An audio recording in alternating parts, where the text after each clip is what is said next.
সবাইকে, তাহলে কিন্তু ভারতেরও সুবিধা হতো, আমাদের অন্যদেরও সুবিধা হতো। কিন্তু সেটা দুঃখজনকভাবে হচ্ছে না। ব্যবসা বাণিজ্যের ব্যাপারে আমরা জানি যে ঠিক আছে, ভারতের অর্থনীতি অনেক বড়, কিন্তু এই যে এখন গত 2-3 মাস যাবত যে ব্যবসায় মন্দা যাচ্ছে দ্বিপাক্ষিক, সেটা কি শুধু বাংলাদেশকে এফেক্ট করছে? শুধু বাংলাদেশকে এফেক্ট করছে না, এত বড় অর্থনীতির দেশ ভারত, তাকেও কিন্তু এফেক্ট করছে। পরিমাণটা হয়তো প্রপোর্শনালি হয়তো অত বেশি না, কিন্তু এফেক্ট কিন্তু করছে। আপনি কলকাতার অর্থনীতি, পশ্চিমবঙ্গের অর্থনীতি যথেষ্ট ক্ষতিগ্রস্ত হচ্ছে এটার কারণে। এটা আমরা আশা করব যে এই অচল অবস্থা আমরা কাটিয়ে উঠতে পারবো। অচল অবস্থা কাটিয়ে ওঠার জন্য সবচেয়ে গুরুত্বপূর্ণ হচ্ছে আপনার পারস্পরিক যেই যোগাযোগ স্থাপন, দেখা সাক্ষাৎ, এটা হলো সবচেয়ে গুরুত্বপূর্ণ। আপনারা জানেন যে আগামীকাল এখানে ভারতের পররাষ্ট্র সচিব আসছেন, আমাদের পররাষ্ট্র সচিবের সাথে আলাপ করবেন। এটা কিন্তু একটা স্ট্যান্ডিং মেকানিজম, এটা অস্বাভাবিক কিছু না। প্রতি বছর একজন যান ওপাশে, পরের বছর ওপাশ থেকে একজন আসেন পররাষ্ট্র সচিব পর্যায়ে। এটা ফরেন অফিস কনসালটেশন বলা হয়, এটাকে দীর্ঘদিন যাবৎ চলছে এবং তারই অংশ হিসেবে তিনি আসছেন। আমি আশা করব যে তারা একটা ফলপ্রসূ আলোচনা করবেন। এবং আবার একটা কথা, আমি ভারতের উচ্চ পর্যায়েও যেখানে দেখা যাচ্ছে, আমি বলেছি যে কোনো সমস্যার সমাধান করতে হলে প্রথমে স্বীকার করতে হবে যে সমস্যাটা আছে, এবং আমাদের একইভাবে প্রথমে স্বীকার করতে হবে যে 5 আগস্টের আগে এবং পরে ভারতের সাথে সম্পর্কে নিশ্চয়ই একটা গুণগত পরিবর্তন হয়েছে। এটা মেনে নিয়ে আমাদেরকে চেষ্টা করতে হবে সম্পর্ককে এগিয়ে নিতে।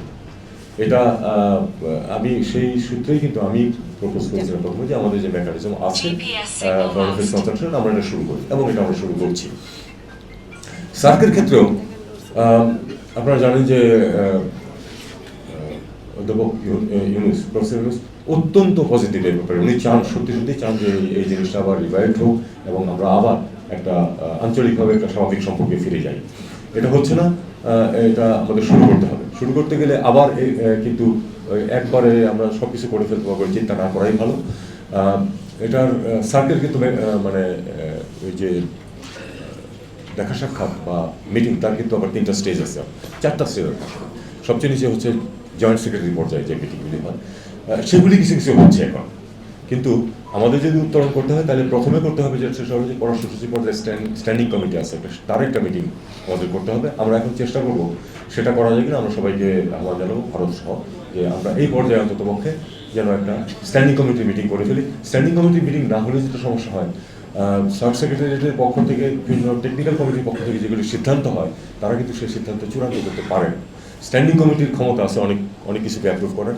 এরপরে আছে হলো আপনার কাউন্সিল অফ মিনিস্টার, যেটা সেখানে প্রচুর সিদ্ধান্ত নেওয়া যায়, প্রায় সব সিদ্ধান্ত ওখানে নিয়ে যাওয়া যায়। কিছু কিছু বিষয় থাকে যেটা রেফার করতে হয় সামিট লেভেলে। কাজে আমরা যদি প্রথমে পররাষ্ট্র সচিব পর্যায়ে একটা মিটিং করে ফেলতে পারি এবং তারপরে আমরা ওখানে সিদ্ধান্ত নিয়ে একটা বা দুটো মিটিং হয়ে গেল, তারপরে যে মন্ত্রী পর্যায়ে একটা সভা হোক, তাহলে কিন্তু আমরা অনেকখানি রিভাইভ করতে পারি।